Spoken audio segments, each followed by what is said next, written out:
ألا يا رسول الله كنت رجاؤنا. بسم الله الرحمن الرحيم والعصر إن الإنسان لفي خسر إلا الذين آمنوا وعملوا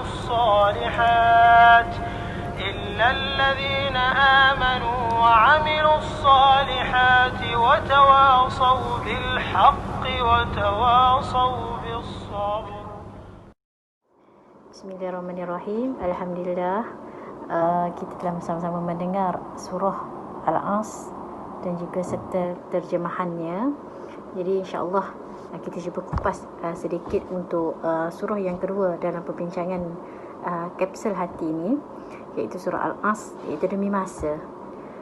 Surah Al-As ini adalah surah yang tergolong di dalam surah Makkiyah. Makkiyah sebagaimana kita tahu, kebanyakannya ayat berkaitan tentang keimanan, akidah, dan ayat yang diturunkan di Makkahul Mukarramah. Yang merupakan surah yang ke-13 yang diturunkan kepada Rasulullah SAW selepas pada surah Al-Insyirah. Kita cuba gali apa asbabun nuzul turunnya surah Al-As ini. Turunnya surah Al-As ini disebabkan kebiasaan masyarakat Arab sentiasa bersantai di waktu petang. Itu menjadi kebiasaan, macam adat dia orang lah. Bersantai di waktu petang, berborak, berbincang bersama dengan jiran-jiran tetangga, sehinggalah pada waktu itu, waktu petang ini menjadi titik tolak kepada perbelahan, disebabkan perbincangan yang dilakukan, sehingga berlakulah perbelahan dan mereka mencela waktu asar ini. Maka turunlah surah Al-As ini, yang mana Allah kata bukan waktu itu yang tercela, tetapi sebenarnya adalah diri kamu yang berada di dalam kerugian. Kita tengok satu persatu daripada tafsir surah Al-As ini. Sebelum pada itu, apa keutamaan surah Al-As ini disebut dalam ada riwayat hadis, sebut dia kata daripada Imam Tabrani meriwayatkan daripada Ubaidah bin Hasan. Dia berkata, ada dua orang sahabat Rasulullah SAW ini, bila bertemu dia tak akan tinggalkan, tak akan berpisah melainkan setelah dibaca surah Al-As. Disebut Ar-Razi, disebut oleh Syekh Muhammad Abduh. Dia kata apa?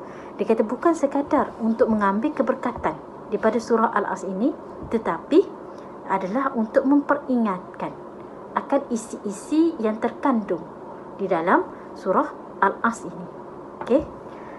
Kita ambil ayat pertama, iaitu Al-As, demi wal-as, demi masa. Allah bersumpah demi masa. Wa itu adalah wawul qasam, yakni ayat sumpah. Allah bersumpah dengan masa. Kebiasaannya apabila Allah bersumpah dengan waktu, menunjukkan sesuatu benda yang sangat penting kepada kita, peringatan sangat penting kepada manusia secara amnya. Al-As ini memberi maksud, ada tiga ulama mengupas, ada tiga makna. Yang pertama adalah waktu asar itu sendiri, sebagaimana asbabun nuzul yang kita terangkan tadi. Yang kedua iaitu waktu secara umumnya, semua keseluruhan waktu, sama ada waktu bagi seseorang individu, dia dibesarkan daripada kecil sehinggalah ketua, ataupun merangkumi waktu zaman ke zaman, daripada zaman silam kepada zaman sekarang, sehingga akhirnya waktu tu, akhirnya dunia ini. Yang ketiga, ada tafsir lain menyebut apa dia? Masa bersama Rasulullah SAW. Jadi yang paling rajih daripada tiga pandangan ini adalah wal-as itu Allah bersumpah demi waktu yang merangkumi semua waktu secara keseluruhan. Jelas kita pergi kepada kita pergi kepada ayat yang kedua. Innal insana lafil khusr. Dia kata demi masa, sesungguhnya al-insan, seluruh manusia itu berada di dalam kerugian. Disebut sana al-insan. dalam bentuk ma'rifah, menunjukkan kepada apa dia? Merangkumi kepada seluruh manusia.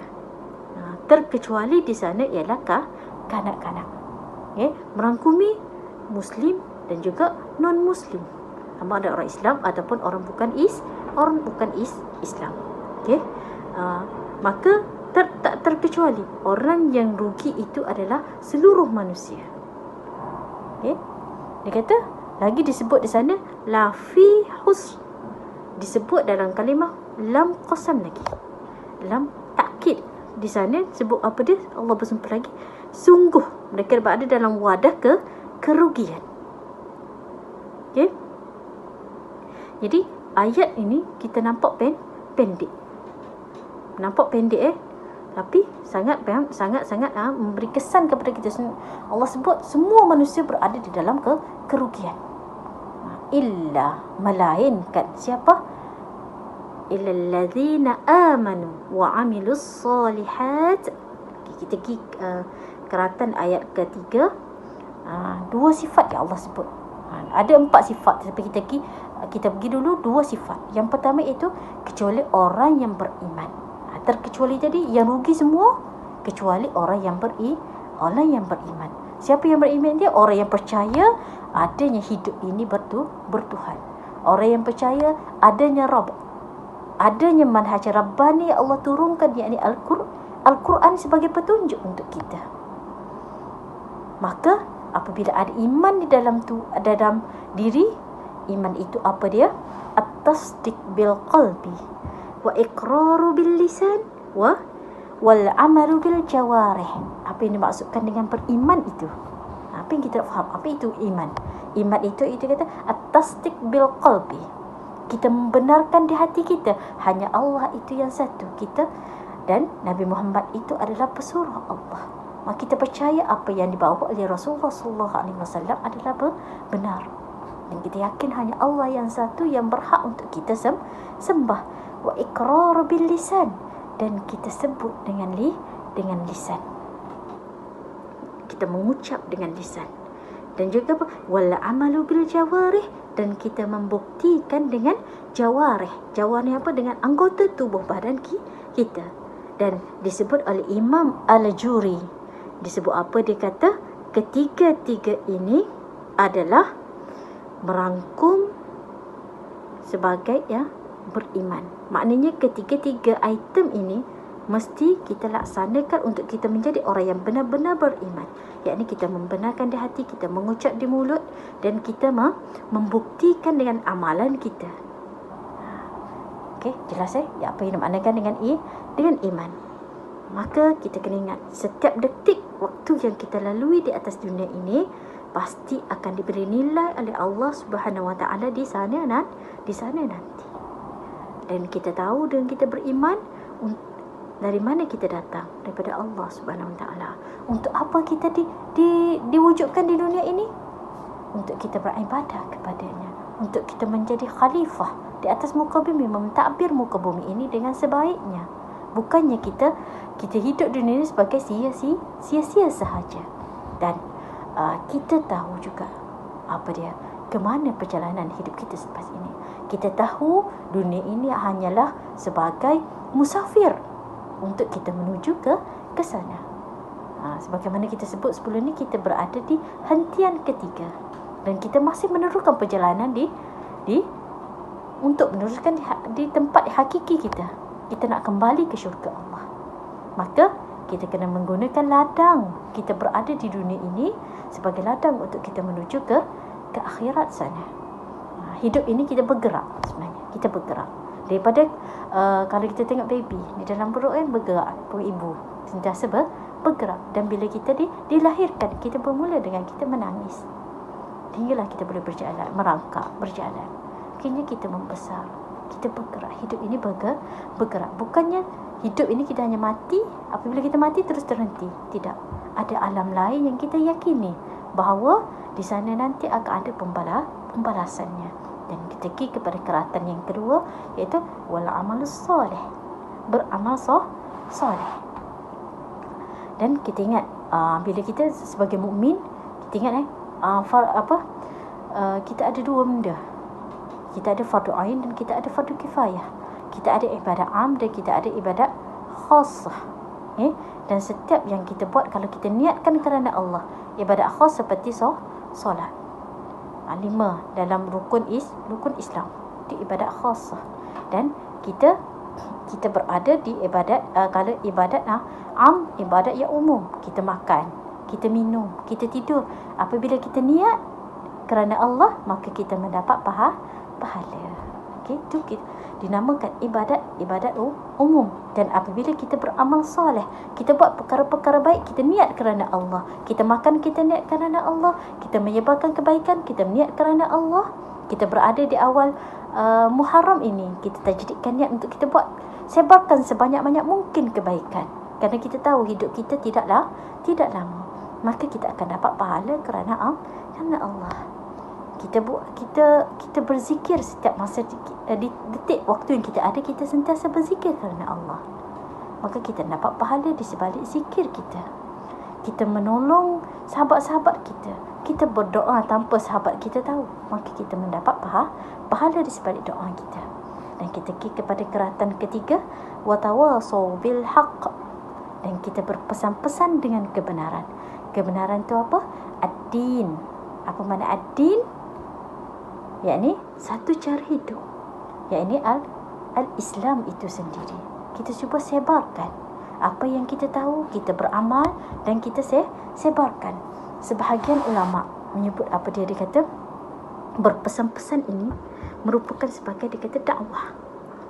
Dakwah kita agar kita dah faham apa itu Islam, kita telah beramal, maka kita sebarkan agar sekalian umat manusia ini mengetahui, juga beramal dengan Islam itu sendiri. Dia kata agama ini terdiri daripada iman dan juga amal. Agama ini juga terdiri daripada pengetahuan dan keyakinan, keimanan kita tadi, dan juga pengamalan dan juga perbuatan, pembuktian bahawa bagaimana kita beriman dengan rukun iman, kita beriman dengan perkara-perkara gaib, kita beriman Allah ada, kita beriman Rasul, kita beriman dengan malaikat, kita beriman dengan kitab, kita beriman dengan yaumul akhirah, kita yakin adanya hari pembalasan. Maka kita takkan sia-siakan hidup ini, kerana kita tahu adanya penghabisan kita di sana nanti akan hisab oleh Allah Subhanahu Wa Taala. Dan dalam kita berpesan-pesan dengan kebenaran ini, Allah bawa lagi sifat yang keempat, kita berpesan-pesan wa tawasau bil sabr. Kita berpesan-pesan dengan kesabaran. Sebab apa? Nak bawa Islam bukan satu benda yang mudah. Nak berpesan-pesan dengan kebenaran bukan satu benda yang mudah. Sebagaimana Rasulullah sallallahu alaihi wasallam, bahawa kekasih Allah yang sangat dia cintai juga dihujani dengan berbagai ujian, sehingga semasa Rasulullah sallallahu alaihi wasallam berhijrah, apa yang dapat kepada Rasulullah, sehingga pernah gigi Rasulullah sampai terluka, sehingga pernah Rasulullah ditengkuk Rasulullah sampai diletakkan najis semasa Rasulullah sujud. Kerana apa? Kerana Rasulullah membawa satu benda saja, yakni al-Islam. Rasulullah mensebarkan kebaikan supaya taat kepada Allah, hilangkan ketaatan kepada segala makhluk. Maka kita menyusuri hari ini, kita menyusuri dakwah terbesar Rasulullah SAW. Hendaklah kita berpesan-pesan dengan kebenaran, hendaklah kita berpesan-pesan dengan kesabaran. Maka sebagai disebut oleh Ibn Qayyim, disebut apa? 4 martabat untuk yang telah dicapai oleh manusia, maka tercapailah tujuan kesempurnaan hidupnya. Kalau 4 perkara ini manusia capai, maka dia akan dapat kesempurnaan hidup. Yang pertama apa dia? Mengetahui kebenaran. Tadi kita beriman kepada Allah. Yang kedua, mengamalkan kebenaran melalui beramal soleh. Yang ketiga, mengajar kepada orang lain. Pesanan yang ketiga tadi, kita berpesan-pesan dengan kebenaran. Dan yang keempat, bersabar dalam kita menyesuaikan diri dengan kebenaran dan mengamalkan serta mengajarkannya. Hendaklah kita bersabar. Maka dia kata kesempurnaan itu ialah kesempurnaan pada diri sendiri, yakni 2 yang di atas, iaitu kita mengetahui kebenaran. Hendaklah kita bersabar dalam kita belajar. Yang kedua, belajar tentang kebenaran, apa itu yang disuruh oleh Allah, apa yang dilarang oleh Allah, kita mengetahui betul-betul dan kita mengamalkannya, serta kata kesempurnaan bagi orang lain, iaitu dengan apa? Dengan kita menyampaikan ilmu kepada orang lain dan kita bersabar dalam kita menyampaikan ilmu. Dan sebagai penutup daripada saya, okey, hendaklah kita, alhamdulillah, Allah telah himpunkan kita berada di dalam kelompok yang sangat baik. Kita ada grup yang sangat positif untuk kita sama-sama berpesan dengan kebenaran.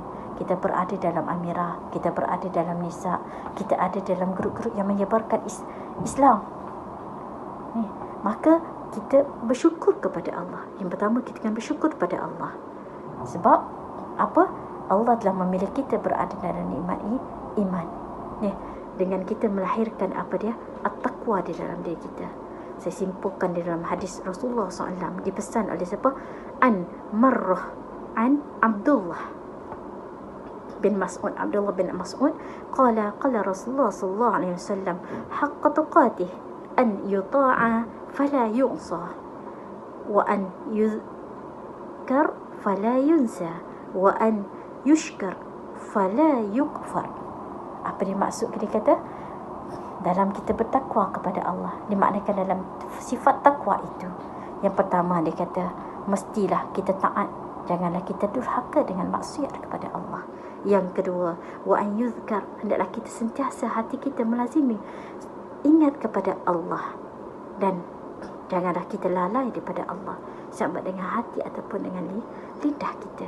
Yang ketiga, wa an yushkar, hendaklah kita bersyukur.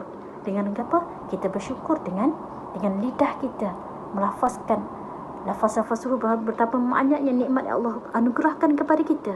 Dan kita fala yukfar, dan janganlah kamu kufur. Kufur dimaksudkan di sana adalah kufur nikmat, dengan tidak kita melakukan maksiat kepada Allah. Maka hari ini hendaklah sahabat-sahabat, adik-adik,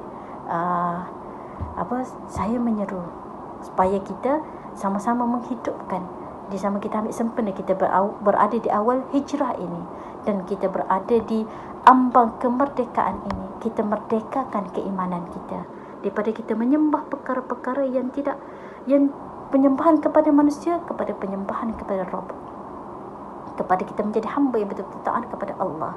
Dan yang kedua, hendaklah kita menghidupkan sunnah terbesar Rasulullah SAW, yakni sunnah apa dia? Sunnah memperjuangkan Islam itu sendiri di atas muka bumi ini. Beliwa'ani walau ayah, sampaikan kepadaku walaupun satu ayat. Nak kita sebarkan, kita tengok hari ini betapa umat hari ini berada di dalam keadaan sangat tenang, jauh daripada Allah, jauh daripada sunnah Rasulullah SAW. Maka sama-sama kita terjedikkan niat kita, pasakkan niat kita untuk kita bawa apa? Untuk kita bawa Islam ini. Moga-moga kita menjadi umat yang dipayungi di syurga nanti. Moga kita berada di bawah payung rahmat Allah di pada mahsyar nanti. Moga-moga kita menjadi umat yang dekat dengan Rasulullah SAW dan kita memperjuangkan agamanya. Maka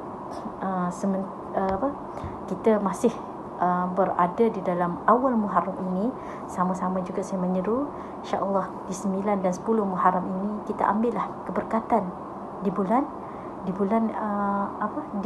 Muharram ini. Kita ambillah keberkatan hari yang terbaik, hari 10 Muharram, 9 Muharram, untuk kita banyak memperbanyakkan, untuk kita berpuasa yang pertama, yang kedua memperbanyakkan zikir kepada Rasulullah, kepada Allah Subhanahu Wa Taala, dan kita banyakkan bersalawat kepada Rasulullah sallallahu alaihi wasallam. Kerana dunia ini sedang kepanasan dengan kemaksiatan yang berleluasa.